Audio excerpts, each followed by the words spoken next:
যে নবী করিম সাল্লাল্লাহু আলাইহি সাল্লাম বলেছেন মানুষের মৃত্যুর পর বারজাখী জীবনে,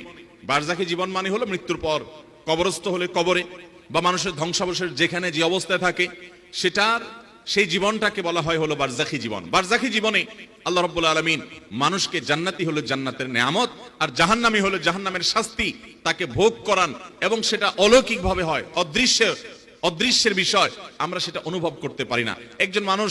আগুনে পড়ে ছাই হয়ে গেছে, তার ধ্বংসাবশেষ ছাইয়ের সাথে মিশে গেছে, ওই অবস্থায় আল্লাহ রাব্বুল আলামিন তাকে জান্নাতি হলে জান্নাতের নেয়ামত ভোগ করাবেন, আমরা যেটা টের পাবো না, মাটির সাথে মিশে গেছে, ওই অবস্থায় আল্লাহ তাআলা জান্নাতি হলে জান্নাতের নেয়ামত ভোগ করাবেন, জাহান্নামী হলে জাহান্নামের নেয়ামত তাকে ভোগ করতে বাধ্য করবেন, কারণ সে বারজাখী জীবনে আছে। আল্লাহ বলেছেন ওয়ামিন ওয়ারাইহিম বারযাখুন ইলা ইয়াউমি ইউবআসুন, মানুষের মৃত্যুর পর কিয়ামতের আগ পর্যন্ত যে জীবন থাকে এই জীবন বা এই পিরিয়ডটাকে বলা হয় বারজাখী জীবন। এই বারজাখী জীবনে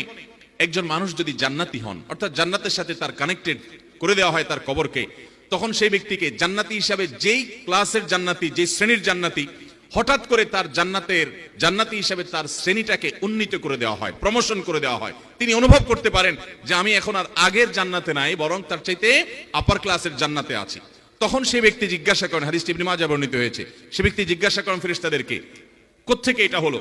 কোত্থেকে এটা হলো? আন্না হাদা, এই যে আমি আগে যে নেয়ামত ভোগ করছিলাম এখন আমাকে আপার ক্লাসের জান্নাতি করা হলো, আমার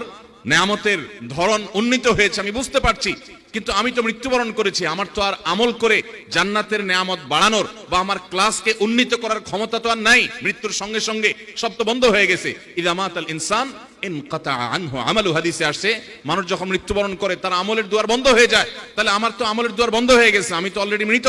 তাহলে কিভাবে আমার কবরে, আমার বারজাখী জীবনে আমার জান্নাতটার ক্লাস উন্নীত করে প্রমোশন করে দেওয়া হলো, কোত্থেকে এটা হলো? সেই কবরবাসী অবাক হয়ে ফেরেশতাদেরকে জিজ্ঞাসা করেন, তখন ফায়ুকাল, তাকে বলা হয় তোমার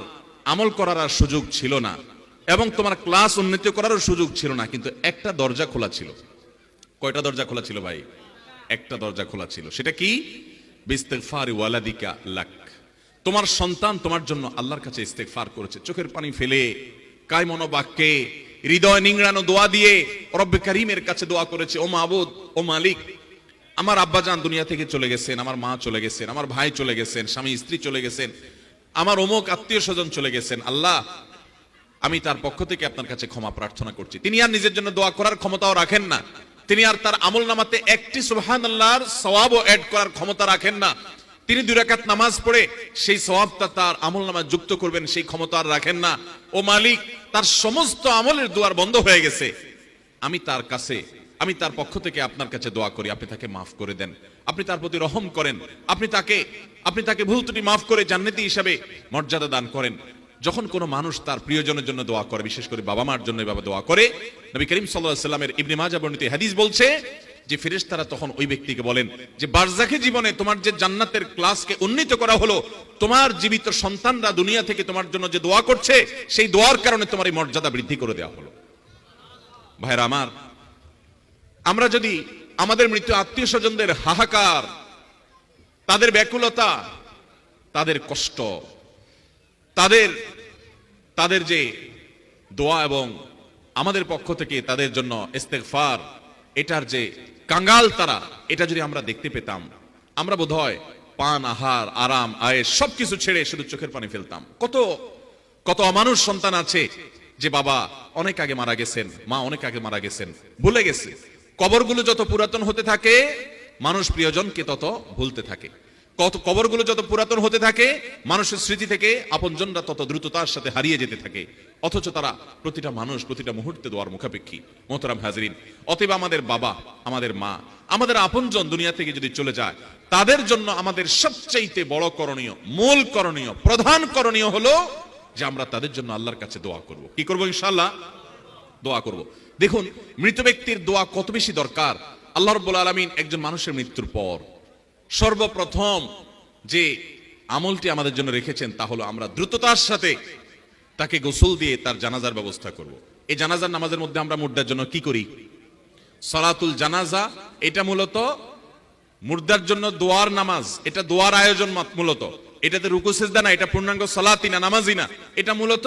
পুরো আয়োজনটাই হলো মুর্দার জন্য দোয়ামূলক। আমরা দোয়া পড়ি, আল্লাহুম্মা গফিরলি হাইয়িনা ওয়া মাইয়িতিনা وشاهدنا وغائبنا وصغيرنا وكبيرنا وذكرنا وأنثانا اللهم من أحييته منا فأحيه على الإسلام ومن توفيته منا فتوفه على الإيمان اللهم لا تحرمنا أجره اللهم لا تحرمنا أجره ولا تفتنا بعده এই যে হাদিস ওয়ালা তুদিল্লানা বাদা কোন কোন riwayate আসছে এই হাদিসটি সহিহ মুসলিমে এবং সুনানে আরবাআ অর্থাৎ হাদিসের প্রসিদ্ধ 4টি সুনান গ্রন্থে তিরমিজি নাসাই আবু দাউদ ইবনে মাজাহ এবং সহিহ মুসলিমে বর্ণিত হয়েছে এই দোয়ার অর্থ আমরা অনেকে জানি অনেকে জানি না আল্লাহুম্মা ফিরলি হাইয়িনা আল্লাহ আমাদের জীবিতদেরকে মাফ করে দিন ওমাইয়িতিনা আমাদের মৃতদেরকে মাফ করে দিন ওয়া সাগীরিনা ওয়া কাবীরিনা আল্লাহ আমাদের যারা বড় আছেন তাদেরকে মাফ করে দিন যারা ছোট আছেন তাদেরকে মাফ করে দিন আল্লাহুম্মা ফিরলি হাইয়িনা ওয়া মাইয়িতিনা ওয়া শাহিদিনা ওয়া গায়িবিনা আল্লাহ আমাদের যারা উপস্থিত তাদেরকে মাফ করে দেন যারা অনুপস্থিত তাদেরকে মাফ করে দেন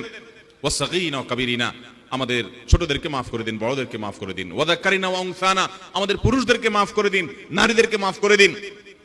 তারপর কি ওয়া যাক্কারিনা ওয়া উনসানা আল্লাহুম্মা মান আহইতাহু মিন্না ফাআহি আল ইসলাম আল্লাহ আমাদের মধ্যে যারা জীবিত থাকে